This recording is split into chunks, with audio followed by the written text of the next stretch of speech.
A sadistic clown murdered my parents.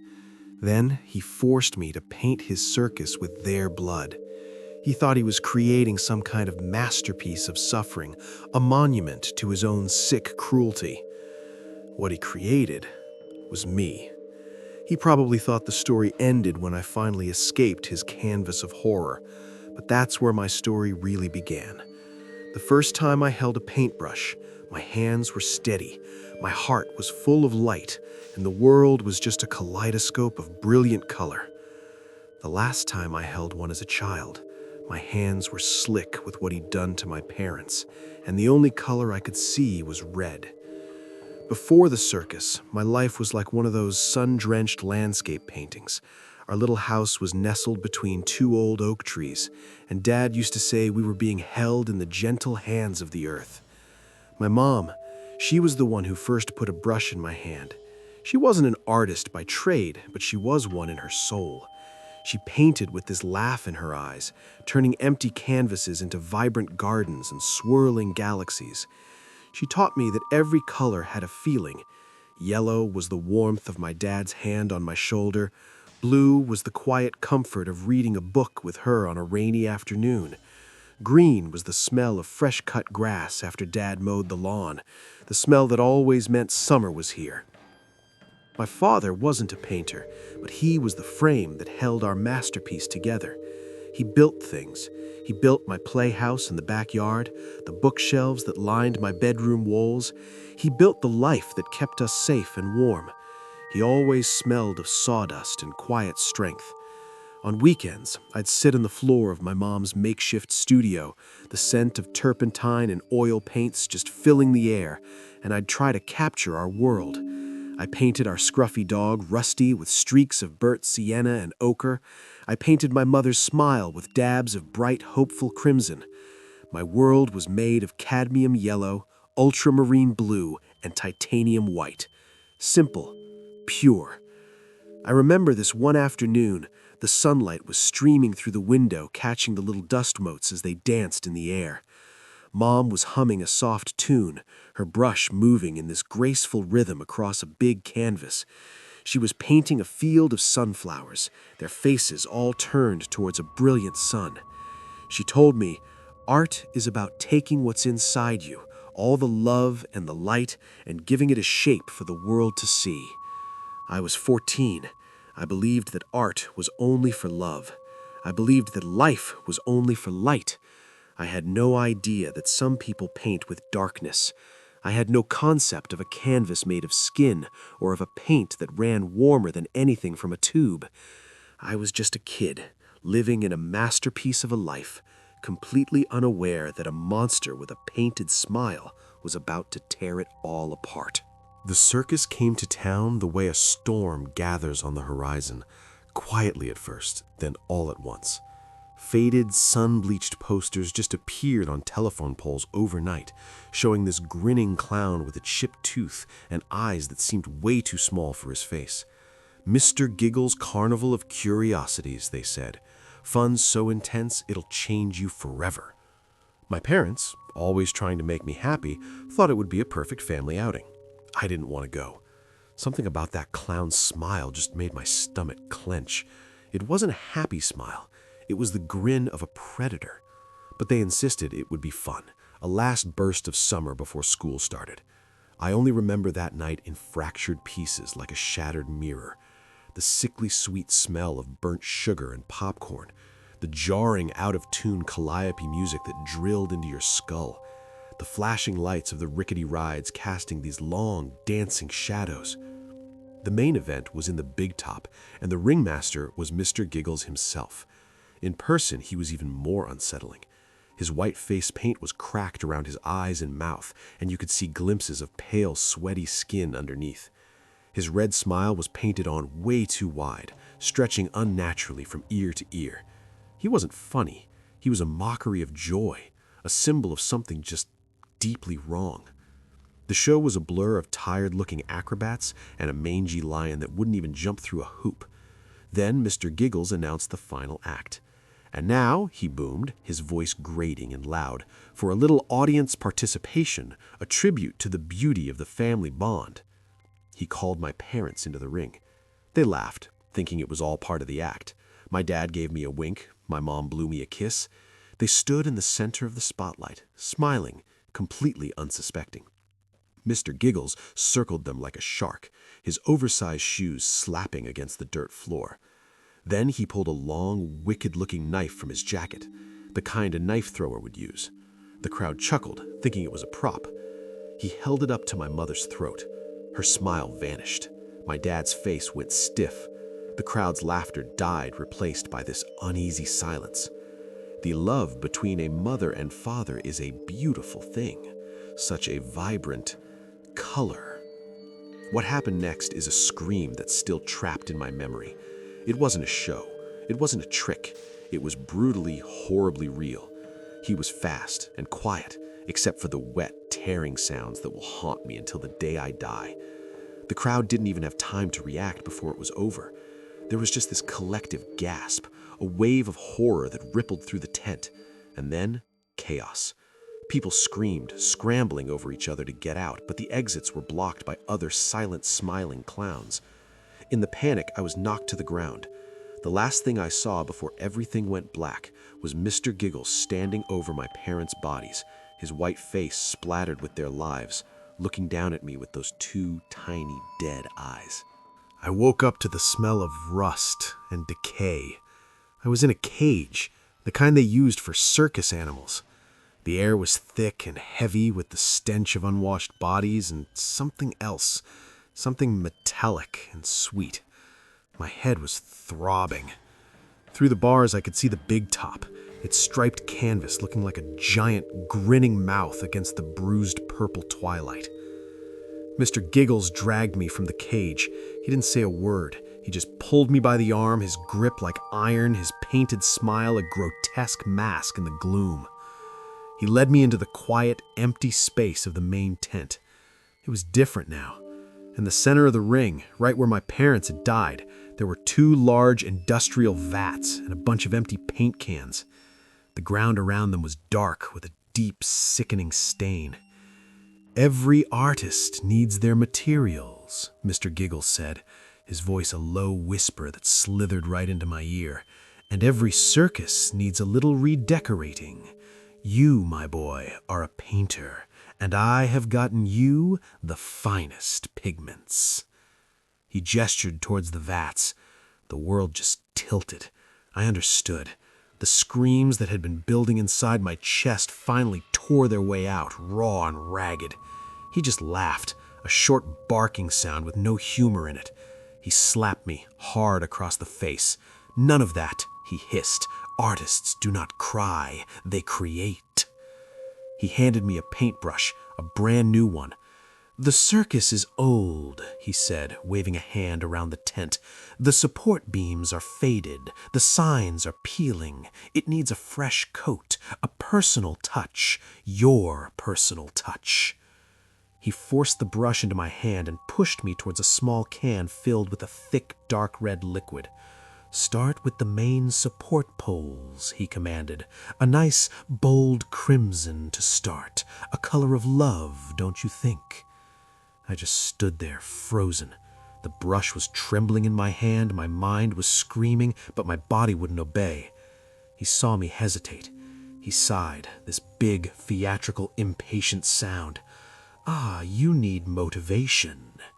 He walked over to a dark corner and dragged something into the dim light. It was a person, a man I vaguely recognized from the audience, his face just a mask of pure terror. Mr. Giggles held that same wicked knife to the man's throat. "You will paint," Mr. Giggles said calmly, his eyes locked on mine, "or I will find more paint.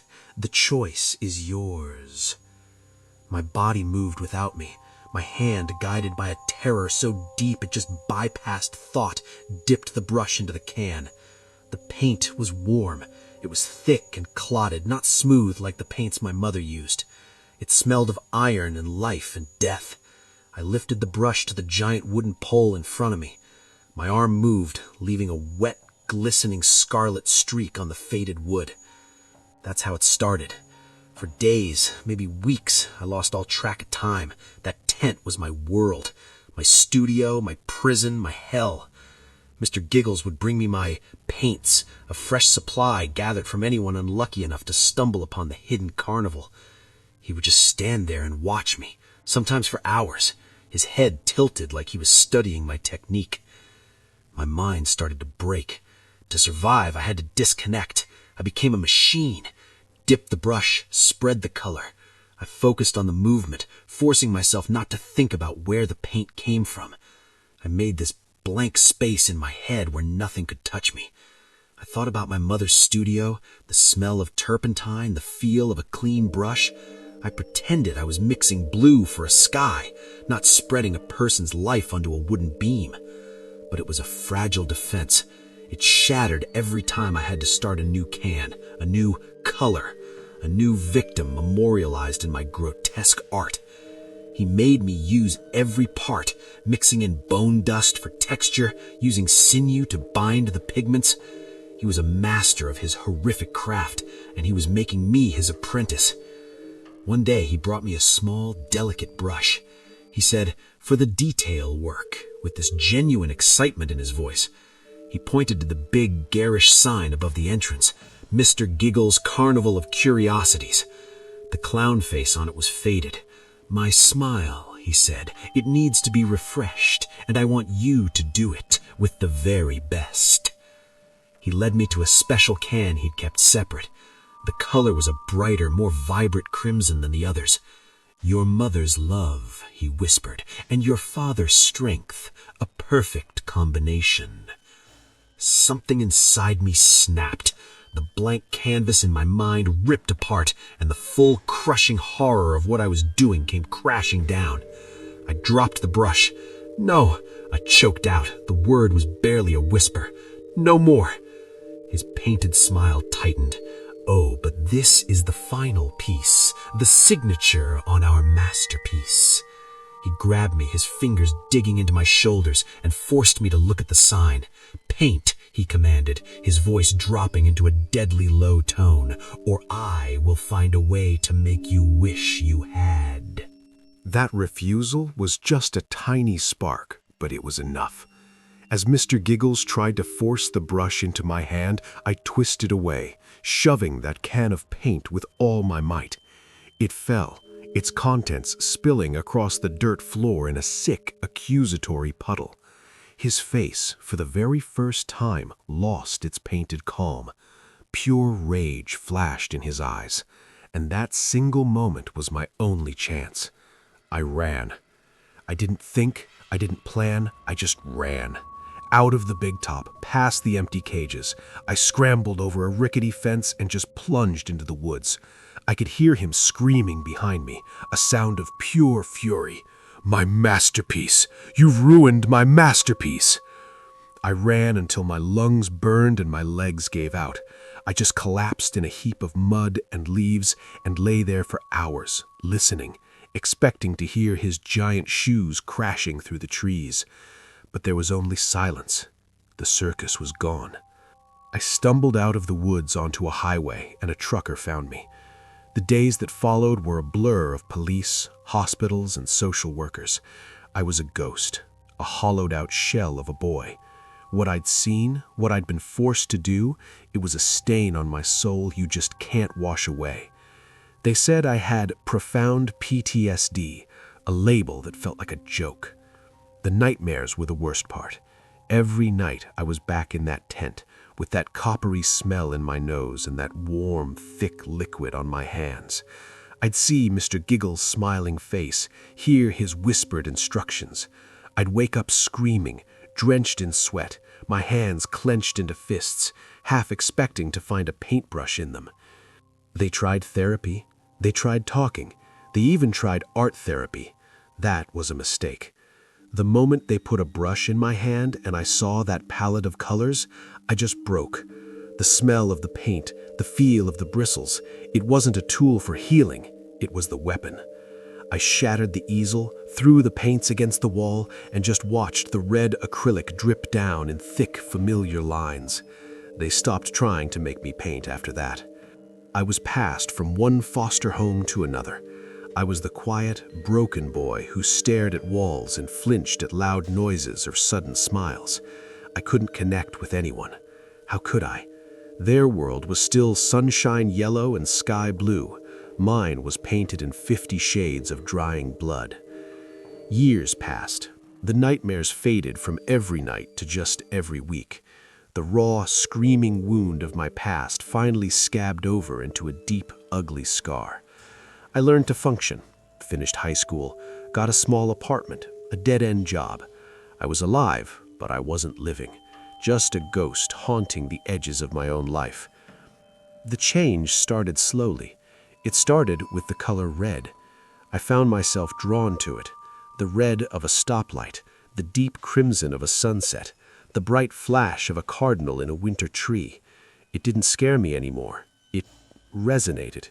It felt like the only real color in a faded-out world. One night, I walked past an art supply store. In the window was a display of oil paints, all arranged in a perfect rainbow. My heart, which had felt like a stone in my chest for years, gave this strange, powerful thud. I just stood there for an hour, staring. The next day, I went inside. I told myself it was exposure therapy, a way to finally face my demons. I bought a small canvas, a set of brushes, and a few tubes of paint. Back in my sterile apartment, I set everything up. My hand trembled as I squeezed a blob of cadmium red onto the palette. The smell hit me, that familiar chemical scent of oil paint, and for a second I was back in the big top. But this time, there was no panic, no screaming. There was just this strange sense of coming home. I picked up a brush. The feel of it in my hand was no longer horrifying. It felt right, an extension of my own fingers.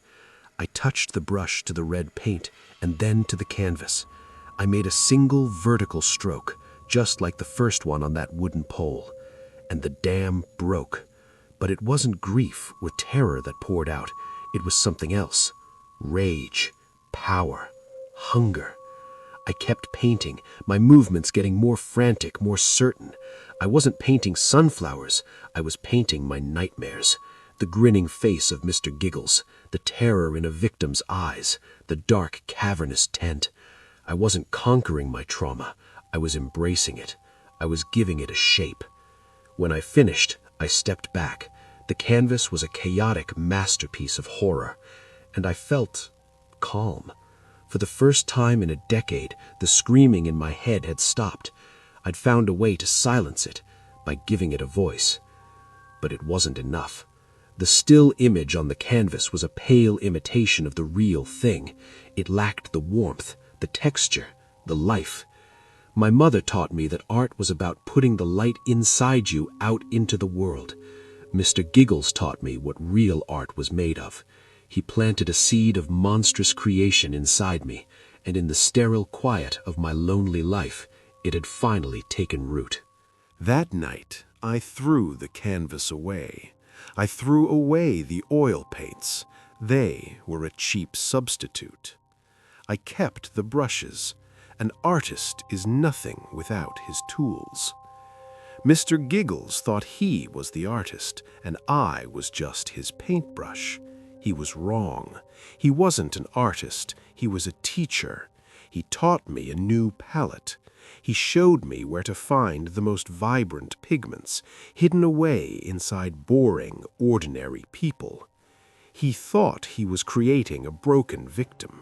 He didn't understand. He wasn't creating a victim. He was training his replacement. He took everything from me, and he left a terrible, gaping hole. But now I know how to fill it, one brush stroke at a time. He forced me to paint with blood, and in doing so, he created a monster. He just never realized that monster would be an artist. And now, I'm the one holding the brush. If you survived this story, press the like button, subscribe, and turn on notifications for more nightmares, because the darkness has more tales to tell.